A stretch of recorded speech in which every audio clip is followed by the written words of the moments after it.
Option buying किसको नहीं करनी होती है और निफ्टी बैंक निफ्टी में ऑप्शन बाइंग करने का अपना अलग ही मजा है। इस वीडियो में आपको एक स्ट्रैटेजी बताऊंगा ऑप्शन बाइंग की, जो आप निफ्टी बैंक निफ्टी में यूज कर सकते हो। और अगर आपने इसको यूज किया रूल फॉलो करते हुए तो ट्रस्ट मी लॉसेस बहुत कम होंगे एंड प्रॉफिट जब होंगे तो काफी बड़े होंगे। And one more important thing कि इस वीडियो को एंड तक देखना, स्ट्रैटेजी वाली वीडियोस एंड तक देखना चाहिए। अगर नहीं देखोगे तो शायद कुछ इंफॉर्मेशन मिस हो जाए जिसकी वजह से स्ट्रैटेजी काम ना करे, तो एंड तक जरूर देखना। Hi guys, my name is Siddhant and welcome again to my YouTube channel जहां पे हम फाइनेंस, स्टॉक और ट्रेडिंग से रिलेटेड की बात करते हैं। उससे कैसे आप पैसे अर्न कर सकते हो उसकी बात करते हैं। आज के वीडियो में बेसिकली समझने वाले हैं कि भाई ऑप्शन बाइंग की एक ऐसी स्ट्रैटेजी जो निफ्टी बैंक निफ्टी में ट्रेड करने का मौका दे। ठीक है, तो बहुत लोग हैं, बहुत स्ट्रैटेजी ढूंढ रहे हैं, लेकिन इस स्ट्रैटेजी की खास बात यह है कि इसमें लॉसेस बड़े कम होते हैं या फिर लॉसेस बहुत छोटे होते हैं और प्रॉफिट्स होने के चांसेस बड़े बड़े होते हैं। ठीक, तो अगर आपने प्रॉपर रिस्क मैनेजमेंट के साथ इस स्ट्रैटेजी का इस्तेमाल किया तो ट्रस्ट मी प्रॉफिटेबल होने में ज्यादा टाइम नहीं लगेगा। नाउ व्हेन आई से कि इस स्ट्रैटेजी का इस्तेमाल करके आप प्रॉफिटेबल हो सकते हो, इसका मतलब ये नहीं है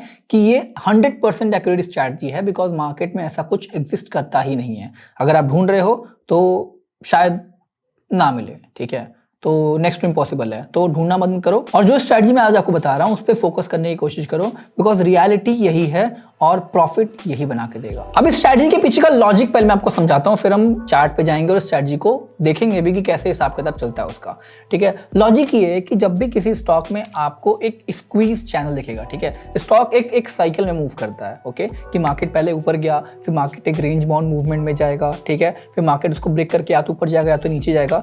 तो मार्केट में जो ये अपवर्ड, ठीक है, डाउनवर्ड, ये दोनों आता है, लेकिन रेंज बाउंड मूवमेंट जो है हर ट्रेंडिंग मार्केट के बाद आता है। अप ट्रेंड मार्केट के बाद भी एक रेंज बाउंड मूवमेंट आता है, डाउन ट्रेंड मार्केट के बाद भी एक रेंज बाउंड मूवमेंट आता है, बिकॉज रेंज बाउंड मूवमेंट ही एक ऐसी मूवमेंट है या फिर एक ऐसा जोन है जो मार्केट को प्रिपेयर करता है to follow the trend. Maybe वो डाउन ट्रेंड होगा, मे बी वो अप ट्रेंड होगा, लेकिन विदाउट रेंज बाउंड मूवमेंट वो पॉसिबल नहीं होता है। तो कोई भी रेंज जब बनता है तो उसका एक जोन होता है। ठीक, मान लेते हैं कोई रेंज इतना बड़ा है, कोई रेंज इतना बड़ा है, कोई रेंज उससे भी छोटा है। तो जनरली होता है ये कि जितना छोटा रेंज होगा, जितना स्टॉक को स्क्वीज किया जाएगा, वो स्टॉक उतनी ही तेजी से ब्रेकआउट देता है, उतना ही बड़ा ब्रेकआउट देता है। तो उसके पीछे का बड़ा सिंपल सा रीजन है यार। देखो, जब कोई बड़े प्लेयर बाइंग करते हैं या फिर बड़े प्लेयर सेलिंग करते हैं तभी एक रेंज बाउंड मूवमेंट बनता है। ठीक, सिंपल सी बात है, रेंज बाउंड मूवमेंट तभी बनता है जब कोई बड़ा प्लेयर बाई करता है या फिर बड़ा प्लेयर सेल करता है।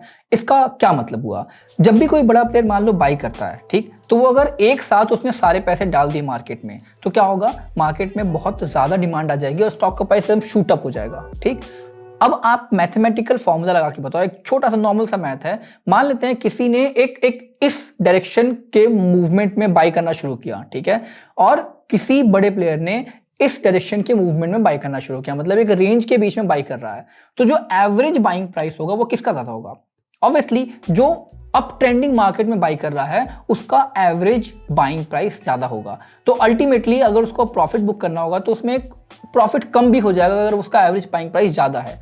तो बड़े प्लेयर क्या कोशिश करेंगे कि एवरेज बाइंग प्राइस कम हो। तो आप चार्ट पे देखो, मैं बताता हूं कैसे होता है एवरेज बाइंग प्राइस। तो मान लो सिंपल है, ठीक है, अगर कोई स्टॉक इस डायरेक्शन में जा रहा है और बड़े प्लेयर यहां बाई कर रहे हैं बार बार, तो जितनी बार बाई करेंगे, जितने लॉट में बाई करेंगे, उनका बाइंग प्राइस बढ़ेगा और जो एवरेज बाइंग प्राइस आएगा वो ज्यादा हो जाएगा। लेकिन अगर कोई बड़ा प्लेयर इस रेंज में बाई कर रहा है, ठीक है, कि पहले उसने बाई किया थोड़ा सा बाई किया, मार्केट ऊपर गया फिर रुक गया, फिर मार्केट नीचे आया फिर बाई किया, थोड़ा सा ऊपर गया फिर रुक गया, इस तरीके से अगर बाई करा तो उसका एवरेज बाइंग प्राइस इसी के आसपास रहेगा। तो कोई भी एक होशियार बड़ा प्लेयर जो होगा वो एवरेज बाइंग प्राइस अपना कम ही रखने की कोशिश करेगा, ना कि ज्यादा। जब उसकी बाइंग कंप्लीट हो जाएगी तो बाइंग के बाद क्या चाहेगा? अगर मान लेते हैं कि बड़ा प्लेयर बाई कर रहा है, उसकी बाइंग कंप्लीट होगी तो अब क्या चाहेगा कि मार्केट ब्रेकआउट करे, बिकॉज मार्केट की ब्रेकआउट के बाद उसको प्रॉफिट होगा।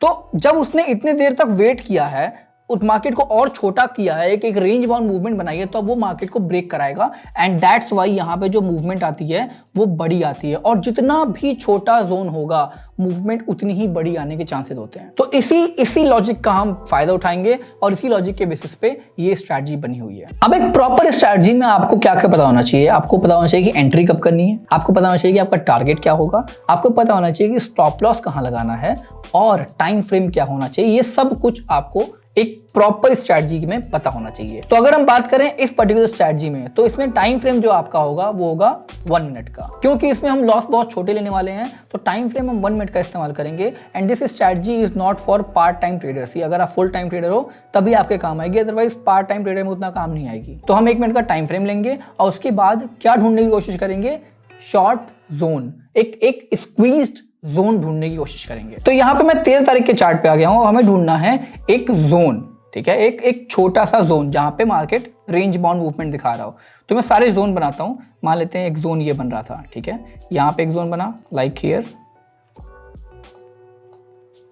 ये छोटा सा जोन बना और मार्केट ने इसको ब्रेक किया, एक बड़ी मूवमेंट मिली, आपको ट्रेड अच्छा मिलेगा, ठीक है। उसके बाद अगर हम जोन बनाने की कोशिश करें और, तो देखो एक जोन यहाँ भी बन रहा है आपका, छोटा जोन।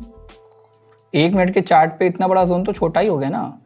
अब इसका जो ब्रेकआउट हुआ, आप देखो वो भी एक बड़ा ब्रेकआउट था। उसके बाद हम जोन देखें, देखो एक जोन ये बन रहा है आपका, क्या बोलते हैं, ट्रेंड लाइन की तरह बन रहा है। तो ये एक बड़ा जोन, सॉरी छोटा जोन, स्क्वीज देखो कितना है। जितना जितना ज़्यादा पतला जोन होगा, जितना पतला जोन होगा, ब्रेकआउट उतना बड़ा होगा, ठीक है। उसके बाद फिर देखो एक जोन यहाँ बन रहा है, राइट, आपके सामने है सब कुछ, ठीक है। एक जोन यहाँ बना, उसका ब्रेकआउट हुआ, एक आपको ट्रेड मिला, ठीक। तो जहां जहां आप जोन देख सकते हो, यहाँ जोन बन रहा था, ये रहा जोन, ठीक है, ये जोन बना, बहुत छोटा सा स्क्वीज हुआ market, and you can see एक ब्रेकआउट हुआ, आपको अच्छा खासा ट्रेड मिला यहाँ पे। इस जोन का दोबारा नीचे ब्रेकआउट हुआ, ओके, इसी जोन का दोबारा नीचे ब्रेकआउट हुआ और एक आपको अच्छा खासा ट्रेड मिला। तो मैं कभी भी आपको बिना बैक टेस्टिंग के कोई स्ट्रैटेजी नहीं बताऊंगा, और बिना बैक टेस्टिंग के आपको किसी भी स्ट्रैटेजी पे भरोसा नहीं करना चाहिए। हमने इस टॉक में बात किया था कि कैसे आपको किसी भी स्ट्रैटेजी पे भरोसा करना है, फिर किसी भी स्ट्रैटेजी को कैसे आप अपना सकते हो। आप इस टॉक को जाके देखो, इस पॉडकास्ट को सुनो, 2 ट्रेडर्स डिस्कशन कर रहे हैं कि कैसे किसी स्ट्रैटेजी को आप अपनी स्ट्रैटेजी बना सकते हो या फिर उस स्ट्रैटेजी पे महारत हासिल कर सकते हो, ठीक है। नेक्स्ट, ये होगा हमारा एंट्री पॉइंट था, ठीक है। तो जहां ब्रेकआउट होगा आपको एंट्री वहीं करना है, ओके। अब जो नेक्स्ट पार्ट आता है वो होता है कि आपको स्टॉप लॉस कहां प्लेस करना और टारगेट कैसे लगाओगे। तो देखो जोन जो आप बना रहे हो, क्योंकि वो जोन छोटा है, ठीक, क्योंकि वो जोन छोटा है तो मैं स्टॉप लॉस जोन के ऊपर ही रखूंगा, ठीक। जैसे ही आपका जोन जो ब्रेक होता है उसके बीच में आप रख लो, लाइक हियर स्टॉप लॉस, या फिर जोन के दूसरे साइड पे, दूसरे एंड पे इसको आप स्टॉप लॉस बना सकते हो। तो इन दोनों को आप स्टॉप लॉस ट्रीट कर सकते हो अगर जोन बहुत छोटा है तो। अब इसके अगेंस्ट देखा जाए अगर, तो ये जो आपका जोन है, जो आपका स्टॉप लॉस है, उसके अगेंस्ट आप देखो कितना बड़ा प्रॉफिट आपको मिल रहा है। कहीं कहीं कहीं डाउट ही नहीं है कि इसमें आपको रिस्क टू रिवॉर्ड रेशियो में दिक्कत आएगी। तो एक चीज ध्यान रखना कि जब भी आपको लॉस होगा, आपको लॉस तुरंत बुक करना है। लॉस को बुक करने में टाइम नहीं लगाना। अगर आपने ये कर दिया कि लॉस पे रुक गए तो फिर आपका कुछ नहीं हो सकता, फिर आप ट्रेडर नहीं बन पाओगे। तो जहां लॉस आपको दिखे, जहां आपको लगे कि आपका स्टॉप लॉस हिट होने वाला है, तुरंत एग्जिट लो। तो स्टॉप लॉस के बाद जो अगला पार्ट आता है वो होता है टारगेट कहां सेट करना है, ठीक। तो जब ये ब्रेकआउट होगा तो हमें एक सपोर्ट या फिर एक रेजिस्टेंस देखना है कि कहां रुक सकता है स्टॉक। तो मान लेते हैं यहां पे एक बार रुका था, तो यहां पे क्यों रुका था, क्योंकि स्टॉक के पास पहले से एक आपका लेवल है जहां पे स्टॉक ने पहले रिवर्सल लिया, तो यहां पे इसलिए स्टॉक रुका था। फिर इसको ब्रेकआउट किया तो कहां रुका, दोबारा उसको ब्रेकआउट करने के बाद दोबारा कहां रुका, वो भी एक ऐसा जगह होगा जहां पे पीछे कुछ हुआ होगा। तो अगर आप यहां देखोगे तो इस पर्टिकुलर लेवल पे इसने रुका, यहां पे आप देखो ये दिख रहा है ना, यहां पे भी स्टॉक पहले रुका था और यहां पे आके आज भी रुका है। तो हमें प्रीवियस हिस्टोरिकल व्यूज देखने हैं कि कहां पे एक लेवल मिल सकता है रुकने का। तो और भी कहीं मिलेंगे, जैसे इसके बीच में देखो, इसके बीच में कहीं कोई नहीं है, ठीक। पहला जो आपका लेवल आ रहा है वो यहां तक का आ रहा है, ठीक। तो मोस्ट प्रॉब्ली यहां तक आना चाहिए था, नहीं आया, वो कोई दिक्कत नहीं है। आपको हमेशा टारगेट बुक करने के बाद पहला दूसरा टारगेट जो स्टेजेड प्रॉफिट बुकिंग मैंने बताई है, कई वीडियोस में बताई है, आप उसके हिसाब से कर सकते हो और उससे आपको यहाँ पे टारगेट बुक करने में हेल्प मिलेगी। नाउ अब इस जोन में देखते हैं। इस जोन में अगर आप देखोगे तो यहाँ पे ब्रेकआउट हुआ है, और अगर हम यहाँ देखें तो एक तरीके से ये वाला लेवल जो है जहां पे स्टॉक ने पहले एक बार रिवर्सल लिया था, उसी पे स्टॉक ने फिर से रिवर्सल लिया है। तो ये वाला भी आप मान सकते थे टारगेट, ठीक है। इसको ब्रेक किया तो आपका दूसरा टारगेट ये हो गया, और अगर ब्रेक करता आगे तो हम ऊपर इस वाले को भी मान सकते थे, जो कि क्लियर कट दिख रहा है, क्योंकि यार यहाँ पे आपका स्टॉक ने रुका है, स्टॉक पहले ना, तो ये एक तरीके से रुकावट यहाँ पे बन सकती है। ओके तो this is how you can set your target. तो हमने स्टॉप लॉस समझ लिया, हमने एंट्री समझ ली, हमने टारगेट समझ लिया, हमने टाइम फ्रेम समझ लिया। तो एक जो स्ट्रैटेजी जिसकी रिक्वायरमेंट होती है आपको, उसमें यही 4 चीजें होती हैं, ठीक है। अगर आपने इसके साथ रिस्क मैनेजमेंट को फॉलो किया, लॉसेस छोटे लिए, प्रॉफिट बड़े लिए, तो आप आराम से प्रॉफिटेबल बन जाओगे। कोई आपको रोक नहीं पाएगा प्रॉफिटेबल बनने से इस पर्टिकुलर ट्रेडिंग स्ट्रैटेजी में। कैसी लगी ट्रेडिंग स्ट्रैटेजी प्लीज आप कमेंट बॉक्स में जरूर बताना। नाउ अब एक कमेंट का रिप्लाई करने जा रहा हूं जो मेरे पेज पे आया हुआ है। जैसे हम हमेशा करते हैं कि वीडियो के एंड में एक कमेंट का रिप्लाई करते हैं। तो कमेंट किया गया है by DC, I am not sure क्या उनका नाम है। I made 3 to 4 lakh losses in 3 years in option trading. Now I don't have capital to wipe out again. Can I start with small capital in equity intraday? पहली बात तो भाई 3-4 साल में आपको अगर इस बात का रियलाइजेशन नहीं हुआ कि ऑप्शन ट्रेडिंग कैसे करते हैं, देन आई थिंक कि आप 3-4 साल से गैम्बलिंग कर रहे हो। बिकॉज 3-4 साल ट्रेड करने के बाद, 3 साल ट्रेड करने के बाद, 4 साल ट्रेड करने के बाद आई एम नॉट श्योर कि आप इतना बड़ा लॉस कैसे ले रहे हो। ठीक, मतलब कि आपका रिस्क मैनेजमेंट बिल्कुल भी क्लियर नहीं है आपको। And I am not sure कि आपको ऑप्शन ट्रेडिंग के बारे में पता है कि नहीं पता है।